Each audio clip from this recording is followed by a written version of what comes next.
So, Draupadi featuring in the series of talk, the unsung heroines of Krishna consciousness. The unsung heroines of Krishna consciousness is been series of talk about spotlighting the activities, the pivotal uh, contribution of women in the evolution of Krishna consciousness. We're trying to spotlight how, if these women contributed in a major way to the advancement and the um, evolution of Krishna consciousness, and how certain things they do. Remember, in one of the questions that Arjuna asked Krishna in the Bhagavad Gita that led to Krishna speaking what is called the Stita Pagyam verses, the 18 verses of the chapter 2 in Bhagavad Gita was in the second chapter of Bhagavad Gita, verse 54.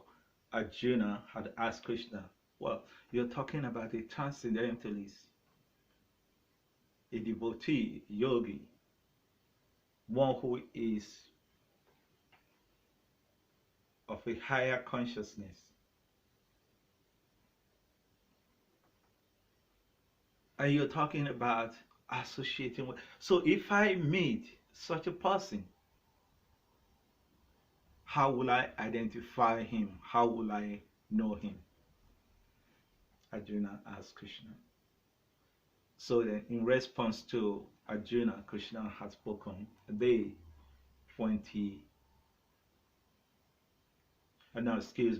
18 verses from the 55th verse to the end of the second chapter.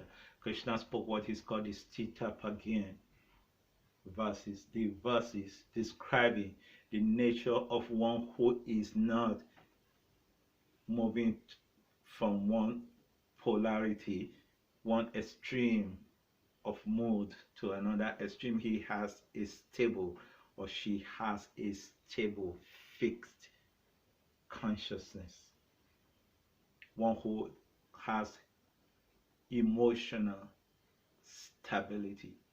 He is fixed. He is not under the influence of the modes of material nature. So Krishna is explaining to Arjuna, but one very and as he is explaining that, remember what Arjuna asked him is, how will I identify such a person when I meet them? How does he sit? How does he walk? How does he talk? What is his linguistic structure? So these are the questions that Arjuna asked. So the unsung heroines of Krishna consciousness answer that question by spotlighting these women that we found that at a time that it was necessary, at a point of critical mass, they rose from the depth of their Krishna consciousness to deal with issues in a way that raises the consciousness of everyone. And that cannot be anything except, or cannot be attributed to anything except the depth of their Krishna consciousness. So Draupadi, also she is called Krsna, married to the 5 Pandavas and has 5 sons from each of them. So the battle of Kurukshetra was raging on, and at the end of it, so the Brahmana Ashwatama in his attempt to place his friend Duryodhana, he had snuck. He snuck to the camp of the Pandavas, and he saw the sleeping sons, the 5 sleeping sons of Draupadi, and he committed what in Sanskrit is called Bala Hatya, killing of infants, infanticide. So Ashwatama snuck in, killed Draupadi's 5 sons,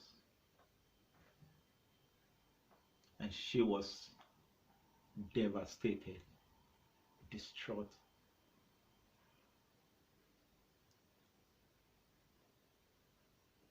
Angry.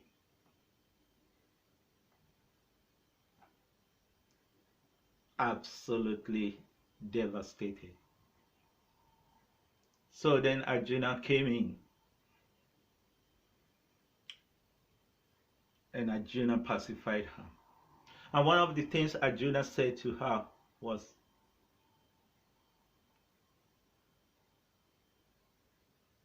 I promise you, I give you my word, I'm going to bring that man, heinous, despicable man, here to you, and you're going to stand on his head to take your bath. Because now she's mourning, and when people mourning, they have a period of grieving.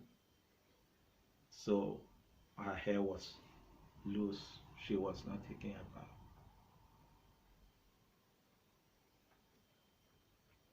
Anyway, moving forward, Ashwatama was eventually captured. And he was. Arjuna captured him and bound him.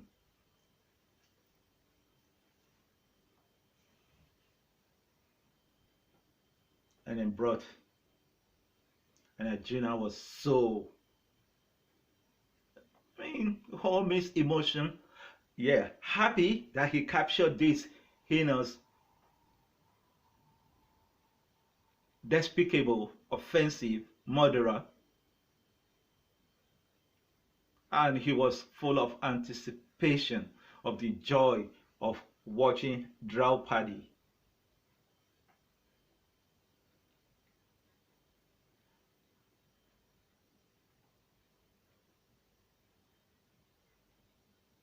standing on top of his corpse, taking a bath.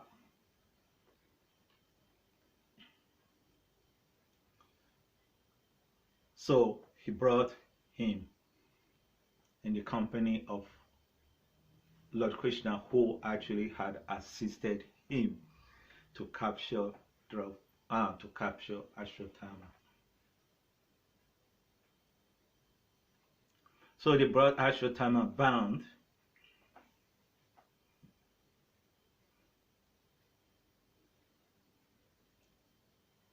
to the camp where Draupadi was. By the way, Draupadi is also called Krsna.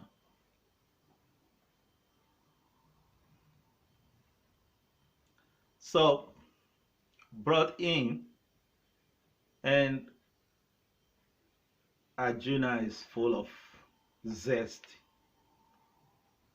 Look, I got him, I got him, I got him. Time for revenge. It's time to get your own pound of flesh.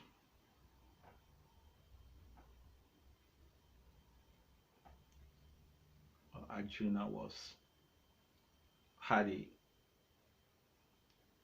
disappointing news waiting for him.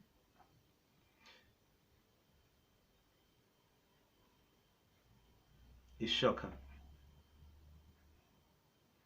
Because as soon as Draupadi came and saw Ashwatama, the Brahmana Ashwatama, bound and on the ground, disheveled and distraught,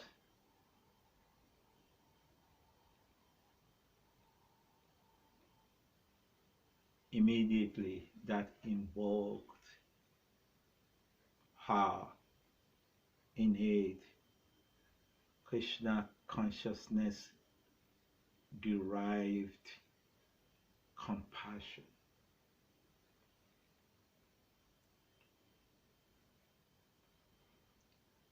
So immediately she said,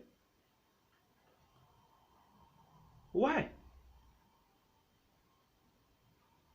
Please, please, unbound him, loosen the rope.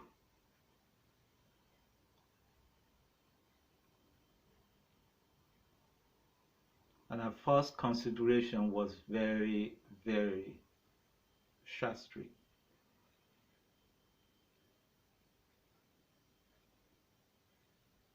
He is a Brahmana and our teacher.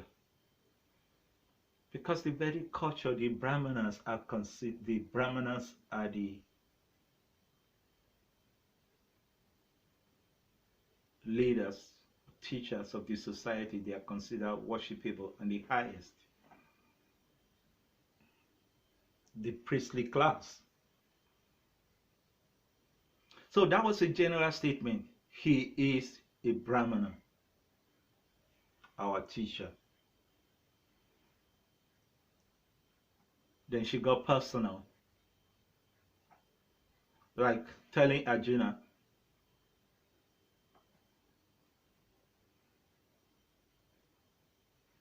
and even if you don't think that way, even if you don't want to agree that way, he is the son of your guru, Dronacharya. Because it was from Dronacharya that you learned all the art of fighting. So she continues. And everyone is watching.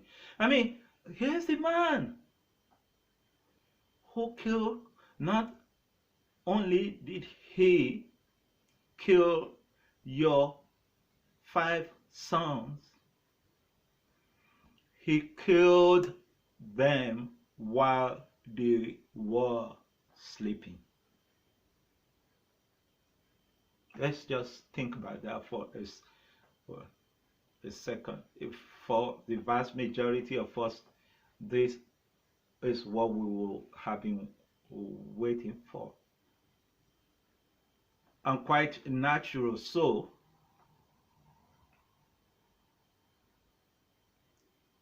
But because of the depth of her Krishna consciousness,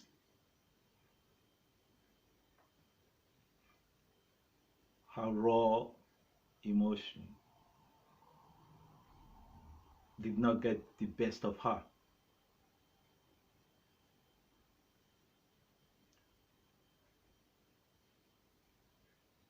So,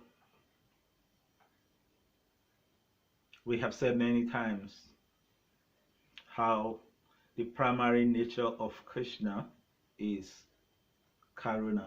In fact, the most prominent or the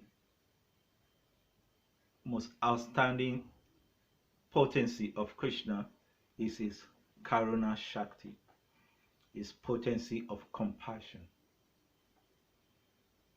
And this is the barometer to which you assess yourself if you are making progress in Krishna consciousness, or to assess anyone else who claims to be in Krishna consciousness. What is their level of compassion, and not a sectarian compassion, not a gender-based compassion, not a racial-based compassion, not a species-based on compassion, but compassion that recognizes the sanctity of all life forms, that feels the pain of an ant, an elephant, a dog, a mosquito, the dog eater, humans, and demigods the same way, seeing beyond the mechanical sophistication of their body, but seeing the spiritual essence, the soul. Like Bhagavad Gita say, Vidya Vinaya Sampane Brahmane Gavi Hastini Sunicheva Supakecha Pandita Samadashina. One who is advanced in Krishna consciousness. Actually, the word Vidya has been used. The word video in English is derived from the word Vidya. So it's not just talking about theoretical knowledge, but to actually see. So he sees the spiritual essence. Therefore, he experiences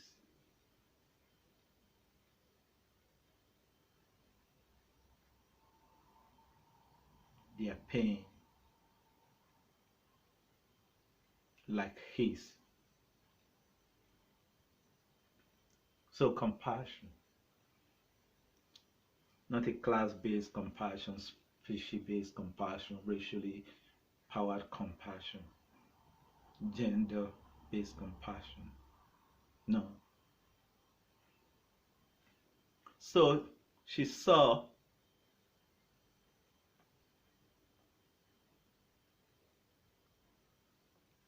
her Krishna consciousness, compassion is involved. So don't do this. He's a Brahman, our teacher, and your guru's son.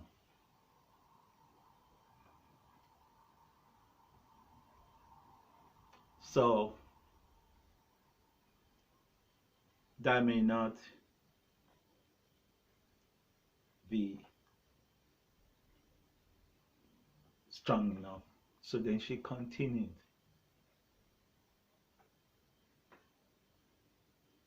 And everyone is astounded.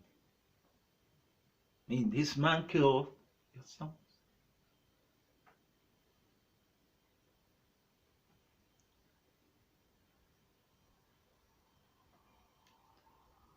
And she said, listen,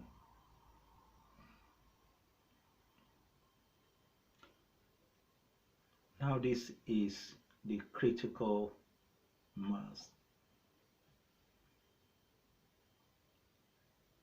She's about to give us a pigeonhole view into the oceanic reservoir of her Krishna consciousness. Because the truth is, only a Krishna conscious person can be truly compassionate. And what we are seeing here is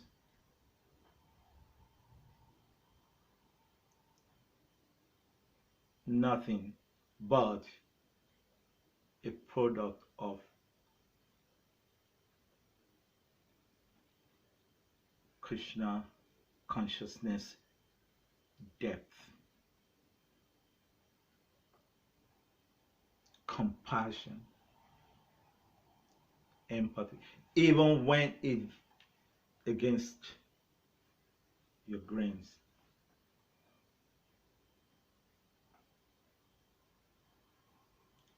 So then she said, listen, I know what pain I have been going through.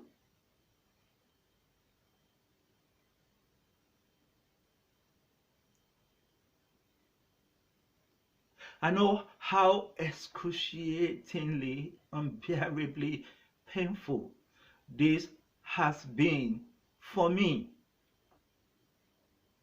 Now, this is empathy. So I can imagine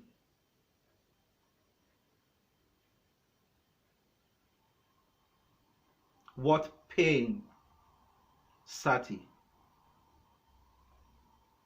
his mother, the wife of Dronacharya, will experience if you kill him. I cannot bear that. So she is coming from her own experience, the pain,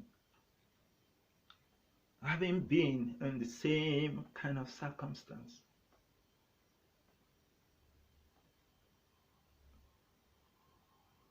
Although this person had committed the most heinous act against her,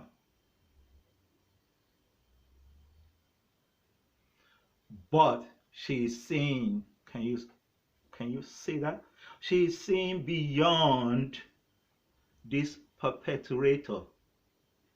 Yes, you will kill Dronacharya. Yes, you will destroy him. Yes, you will annihilate him. But he'll be dead and gone.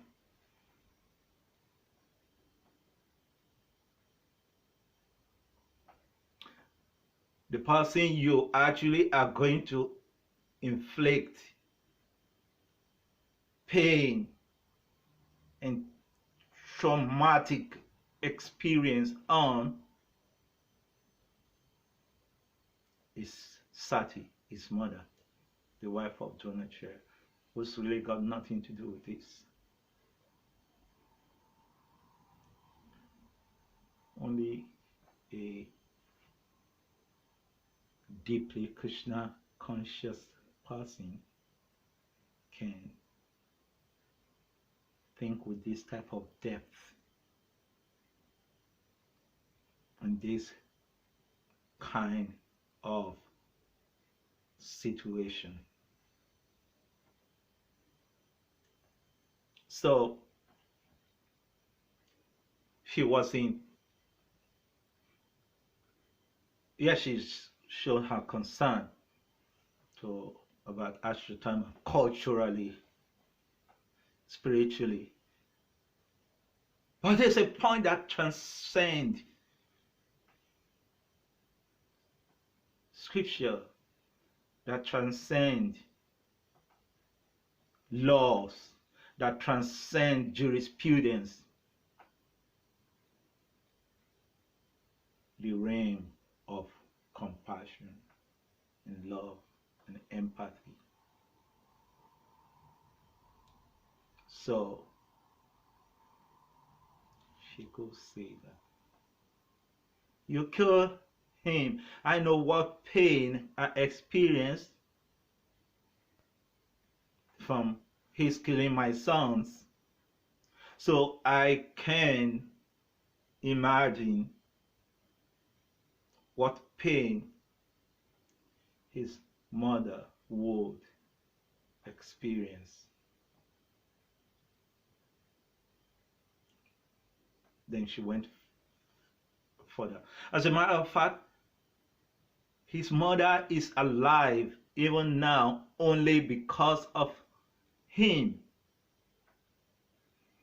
Because at this point, Dronacharya, the father of Ashwatama, Arjuna's guru, had been killed by Drishtajumna, which also was very interesting because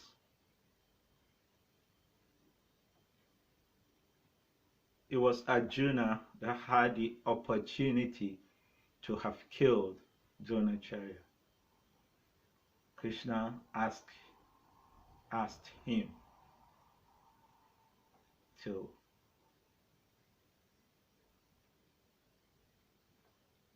tell a lie to Dronacharya, which of course eventually made Dronacharya distraught and dropped his weapon. But Arjuna did not kill Arjuna did. Because if Arjuna had done, Arjuna would have then committed Guru Hatya, killing of his guru, a very, very, by Vedic standard, abominable offense.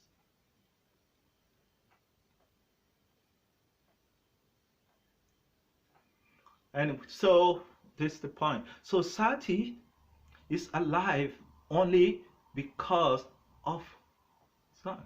Otherwise, the Vedic tradition was when her husband died and was being cremated, she would have walked into the fire, and Draupadi immediately stated that.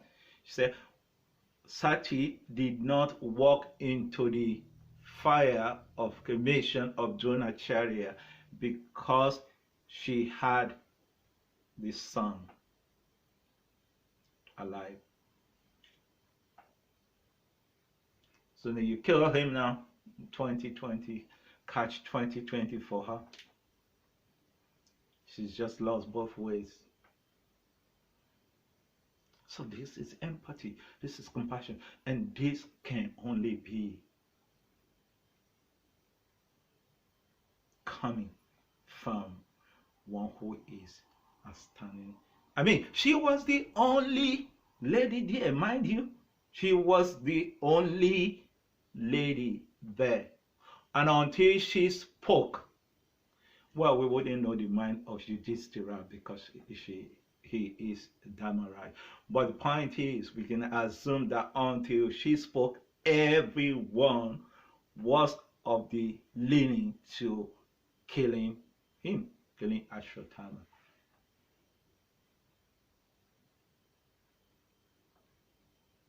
A young man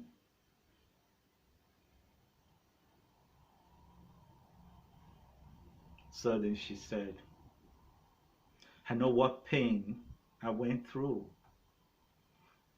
So I can imagine what pain, how traumatic, how devastating, how excruciating this will be for Sati if you kill him. So, for her sake, spare him. So she saw beyond the immediate situation.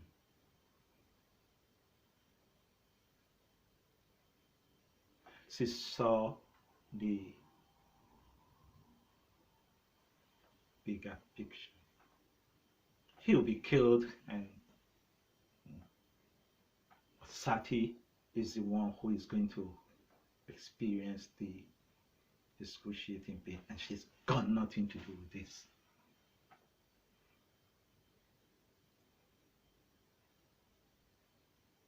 And I'm not imagining it, Draupadi is saying, because I've been there.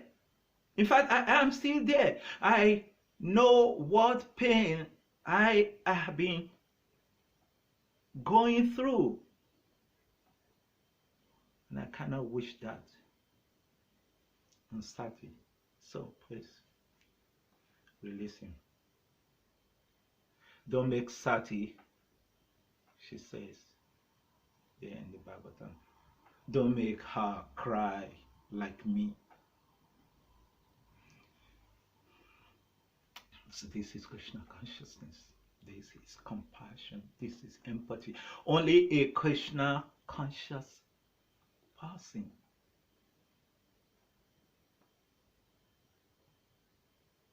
can display this. The point we're making here is this, but she is the only woman in that assembly. Right there was Krishna, Bhimasena, Sahadeva, Nakula, Arjuna, Satyaki, Yudhishthira.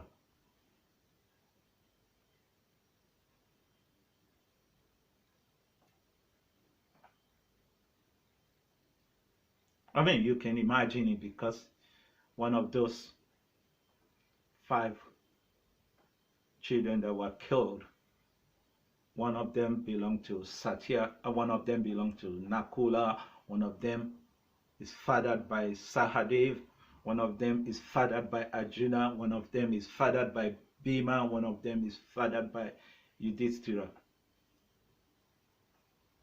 So they definitely wanted this man, well, Yudhishthira.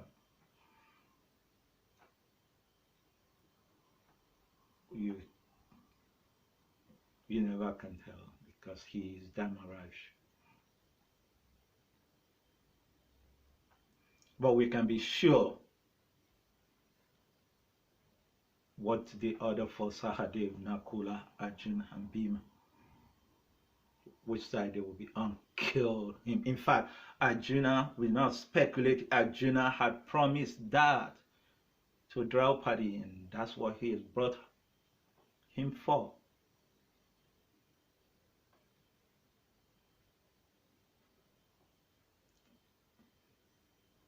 And of course, Bhima, also Srimad Bhagavatam said he wanted Ashwatama killed. So Draupadi spoke like this, and everyone listened to her. And then Yudhishthira was the king and who had the veto power, agreed with her. And he is Dharmaraj.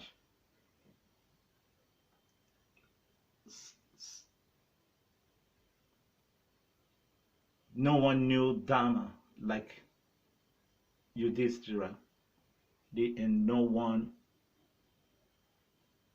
act according to religious principles like Yudhishthira. So Yudhishthira agreed with her. His Yudhishthira's twin brothers, Sahadev, Nakula, who also had fathered two of these sons killed by Ashwatama, agreed with her. Krsna agreed. I mean, once Dharmaraj agreed with her, then Krsna, Sahadev, Nakula, Arjuna followed suit.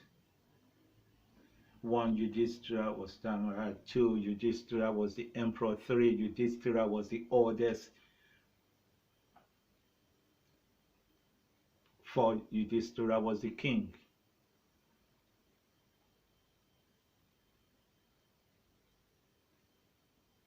But Bhima said no. This man has to be killed. Yes, he's a Brahmana, yes, but he's no longer, because Brahmana is by quality. And if he performed this kind of horrendous act, is no longer a Brahmana, and such a person should be killed. That is also scriptural. On this point, then Srimad Bhagavatam says, Srimad Bhagavatam addressed Krishna as Chaturbuja, four-handed. And showing that he needed to restrain, because Bhima is livid.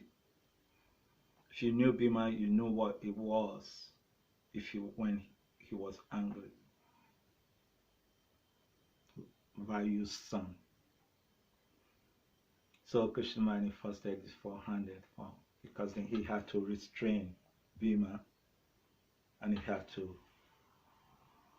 So Krishna took a position of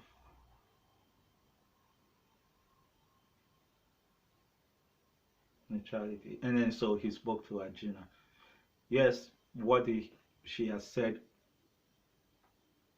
and then Krishna echoed what Bhima's consideration was. Yes, it's true that it's a, but he's a Brahmana, and that, but he has done this, so he is no longer, such a person really should be killed. But at the same time, you must respect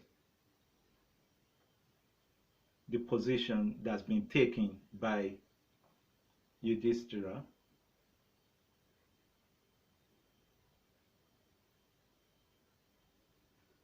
At the same time, you must respect the feelings and the position of Bhima.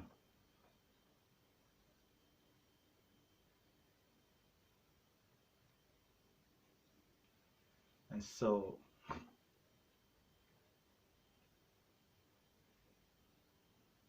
this is Krishna speaking to Arjuna. So then Arjuna used his intelligence. He knew that Krishna was being equivocal in a good way, that you have to balance this. You have to, Arjuna could read through Krishna's statement, you have to satisfy these two. You have to satisfy these two opposing sides. And so then Arjuna then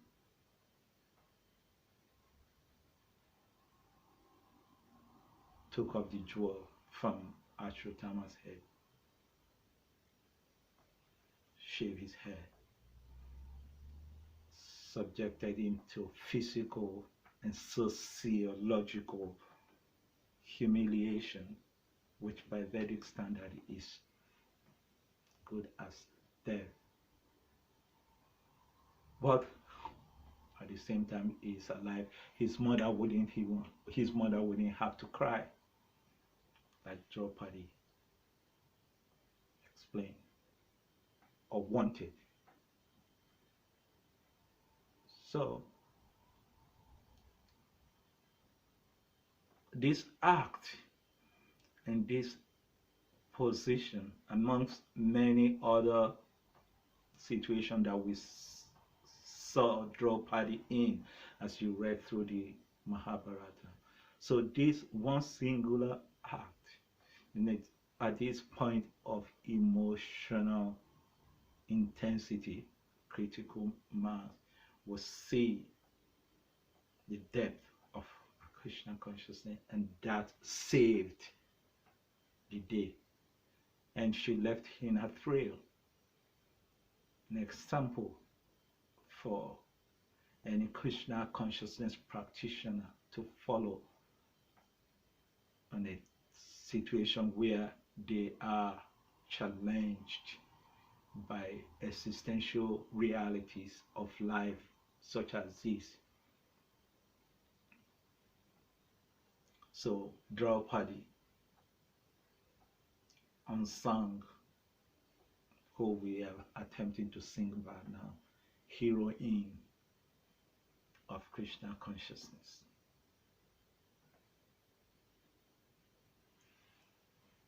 Hare Krishna.